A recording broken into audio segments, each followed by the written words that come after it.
खुलुमबाय लोगोफोर, बड'लेण्ड गियान चेनेलाव नोंथांखौ बरायबाय। 4 नबेम्बर 2025 गोबां राशिफोरनि थाखाय गोदान मिजिं लानानै फैगोन।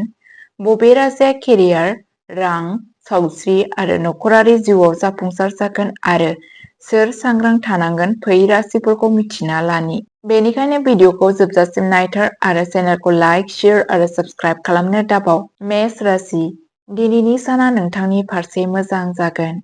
खाफाला नोंथांजों थागोन। फालांगियाव हरखाब रांखान्थियारि मुलाम्फा जानायनि खाबु मोननो हागौ। रावनिफ्रायबो दाहार लानायनिफ्राय गोजानाव था। जिउनि लोगोरिनि हेफाजाबजों नखरनि दावराव दावसिखौ फोजोबगोन। सोमोन्दोफोरा साबसिन जागोन आरो नोंथाङा नखरनि सुबुंफोरजों मोनानि जानायनि रंजानाय मोनगोन।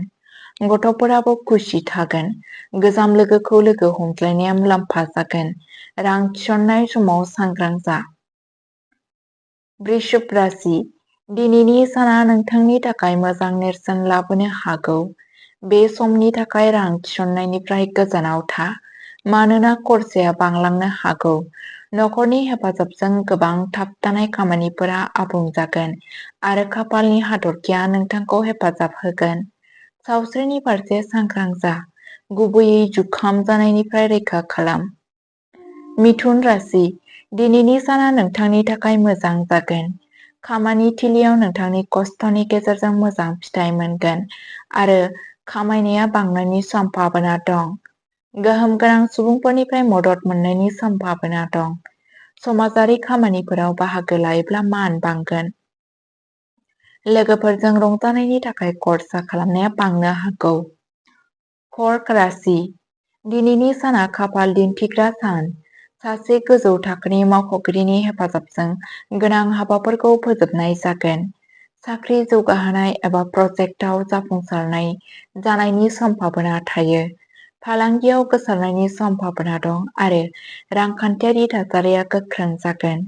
नखरारि जिउआ गोरोबलायनाय जागोन। नाङै खर्साफोरखौ नोजोर लाखि। गोजाम गारिनिफ्राय मुलाम्फा मोननो हागौ। जिउनि लोगोरिजों एसे टेनसन जानायनि सम्भावना दं।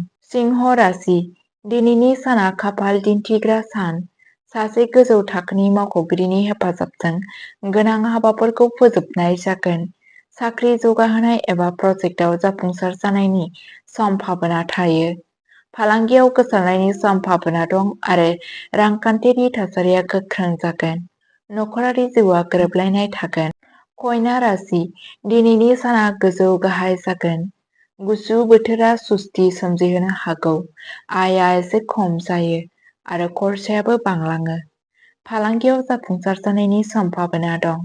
मोनसे गिदिर अर्डार मोननो हागोन। मोजां मोनज्लायनायनि जिउआ नारसिननाया बांनो हागौ, बेनिखायनो गावनि बिबुंथिखौ दबथाय। तुला राशि, दिनैनि साना गोजोननि सान जागोन।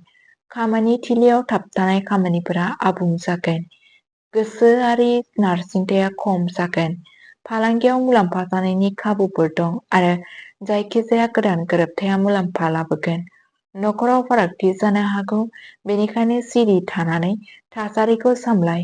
मोजां मोनज्लायनाय जिउआव गोजोननाय थागोन। सावस्रिनि फारसे सांग्रां जानो नाङा। गावखौ मुखुब आरो पजिटिभ लाखि। वृश्चिक राशि, दिनै दावगानायनि सान जागोन। खामानि थिलियाव खस्थ'नि फिथाइ मोनगोन आरो गोदान मावथांखि जागायनो हागोन। साख्रि मावनाय सुबुंफोरा नारसिननाय मोनदांनो हागौ। नोंथाङा मोनसे गोदान बेसाद एबा फीचर एन्सार बाहायनो हायो। दालियारि जिउआव मोजां मोनज्लायनाय बांगोन आरो रमान्सनि बुब्लिफोर थागोन। मोजां मोनज्लायनाय जिउआव मुखुब थागोन। दावबायनायनिफ्राय गोजानाव था आरो नांज्लायनायनिफ्राय गोजानाव था। जायखिजाया आदारनि सायाव लोगोफोरजों नांज्लायनो नाङा। धनु राशि, दिनैनि साना नोंथांनि थाखाय रमान्टिक आरो मोजां जागोन। मोजां मोनज्लायनायनि जिउआव खाथि सोमोन्दोआ बांगोन आरो गावजों गाव बुजिलायनाया गोख्रों जागोन। नखरजों सम हगारनाया गोसोखौ गोजोन होगोन। फालांगियाव मुलाम्फानि गोदान खाबु मोननो हागौ। नोंथांनि गियान नोंथांखौ मोनसे गिदिर बाथ्रा मोननो मदद होनो हागौ। बिदा फंबायनिफ्राय हेफाजाब मोनगोन। गावनि आदाराव संयम लाखि। सावस्रियाव जौगानायखौ नुनो मोनगोन।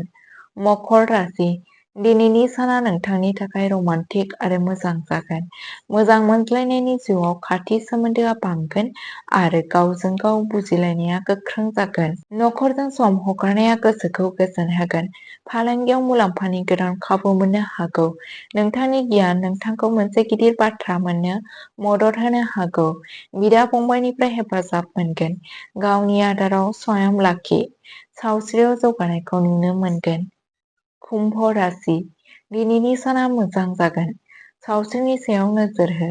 उदै सानाय एबा एसिडिटीनि जेंना सोमजिहोनो हागौ। नखरनि आबहावाया मोजां थागोन आरो फालांगियाव जाफुंसार जागोन। हाबा जानाय जिउआ मोजां मोनगोन। नोंथांनि जिउनि लोगोरिया नोंथांखौ खुसि लाखिनो नाजागोन। मोजां मोनज्लायनाय जिउआव खुसि थागोन। लोगोरिजों बबेयावबा थांनो बिथांखि लानो हागौ। मीन राशि दिनैनि साना जाफुंसार जागोन। फोथायथिया बांगोन आरो नोंथाङा माबा मोनसे गोदान नाजानो थिरांथा लानो हागोन। साख्रियाव दावगानायनि सम्भाबना दं आरो गोदान रां थिसननायजों इयुनआ गोख्रों जागोन। मोजां मोनज्लायनायाव फिसा-फिसौ बाथ्राफोरखौ लानानै नांज्लायनायनिफ्राय गोजानाव था, नङाब्ला स्ट्रेस बांनो हागौ। लोगोफोरजों मोजाङै गोरोबलाय। गोसोआरि गोजोननायनि थाखाय ध्यान खालाम। अब्ला लोगोफोर, बेयो दिनैनि 4 नबेम्बर 2025 नि राशिफल। नोंथाङा बबे राशिनि राशि आरो नोंथांनि साना माबोरै थांगोन जोंनो कमेन्टफोराव खिन्थाथार।